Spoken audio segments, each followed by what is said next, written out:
Revenge films.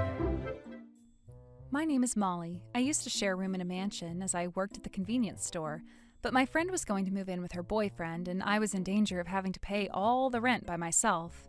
I managed with just working part-time, but now that I had to pay all the rent, it would be harder for me to make a living. But I couldn't move into a cheaper apartment because that would cost me money as well, so I started looking for a full-time job. Then I found an available position for a job, so I quickly went to have the job interview. It's been a while since I had a job interview, so I was nervous, but the CEO was very kind, and I got accepted for the job right there. I was on cloud 9, dancing my way home from the interview, and I informed the convenience store that I'll be quitting my job at the end of this month, and they accepted that. It's like a dream come true for me to get a full-time job, and I never expected to find a new job so easily. I was overjoyed with my unexpected and fortunate turn of events.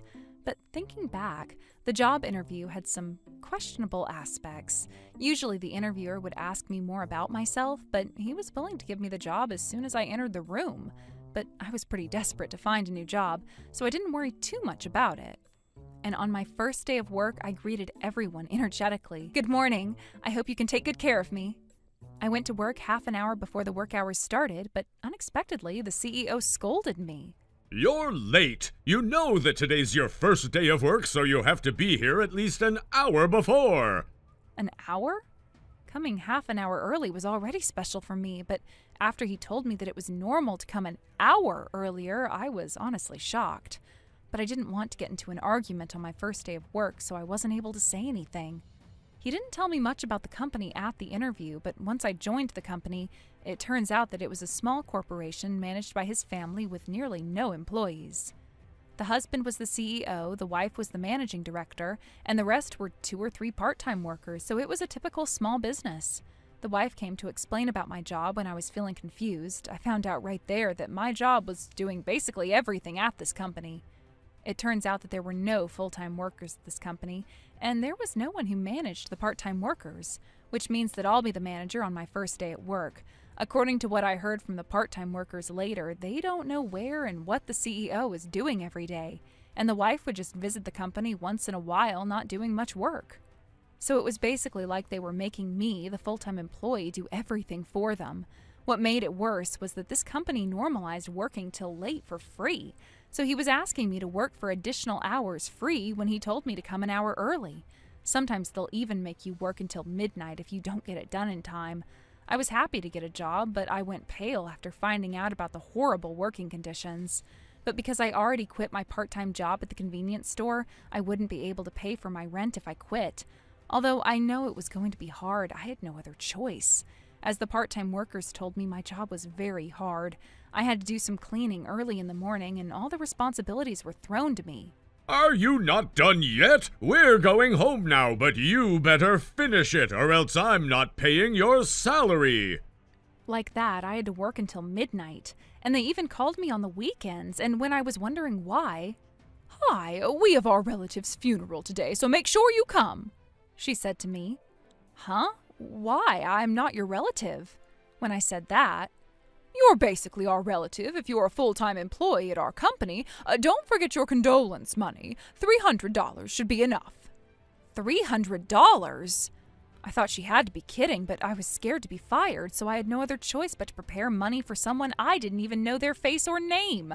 When I went to the funeral, "Why are you standing there? Go and deal with the guests. Bring this, and after you're done, go to the kitchen and wash the pile of dishes."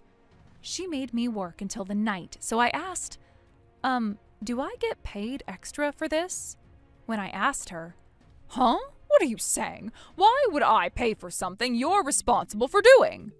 I had enough when I heard her reply, "You have to be kidding. This is unrelated to my job. I'm going home." Like that, I went home. Then the next day, as soon as the CEO saw my face, "I'll have you quit the job in 2 months, he said. When I was surprised, his wife added, "It's called an encouragement for resignation." She smirked as she said, "Why are you doing this all of a sudden? You're not behaving yourself and you're not that good with your work. You're not a match to our company," she said to me, and added to what happened the day before. I really got mad, and I started looking for a new job that day. I guess my rage pushed me forward, and I fortunately was able to find myself a new job earlier than expected. So I submitted a letter of resignation to the company, and following the law, I told them that I'll quit in 2 weeks. Then the two of them were furious. "I told you that you're quitting in 2 months. We can't just let you leave so suddenly." It's gonna have negative influences on our business. I'm asking for compensation. I'm calling the Labor Standards Inspection Office.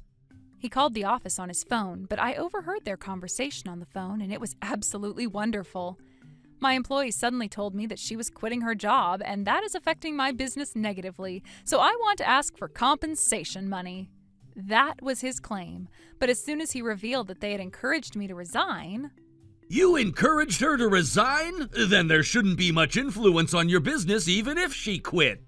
The staff explained to them. It makes me laugh when I remember how they looked during the call. They continued to make a fuss on the phone, but looks like they weren't taken seriously, so I added, "Okay, then I'm quitting in 2 weeks." I guess they were pissed off by my attitude and the staff on the phone's attitude. I don't care. You're fired. Don't you ever come back again. He said, so I smirked. "Thank you. Please don't forget to transfer me the money." Then the two of them, looking confused, said, Huh? Transfer? What do you mean? "Huh? Oh, you're the one who said I no longer had to come to work. That means you're firing me on the spot. Then you need to pay me a dismissal allowance." What is that? Ugh, you own a company, but you don't even know about it? Read Article 20, Paragraph 1 of the Labor Standard Law carefully. If you don't transfer me the money, I'm definitely calling the inspection office. After saying that, I quickly left the company. By the way, Labor Standards Law, Article 20, Paragraph 1, states that if you're firing your employee on the spot, you have to pay for the salary worth more than 30 days, and that's the dismissal allowance. I kind of figured that things might turn out like this, considering their personality, so I studied about the law, and I am glad I did that.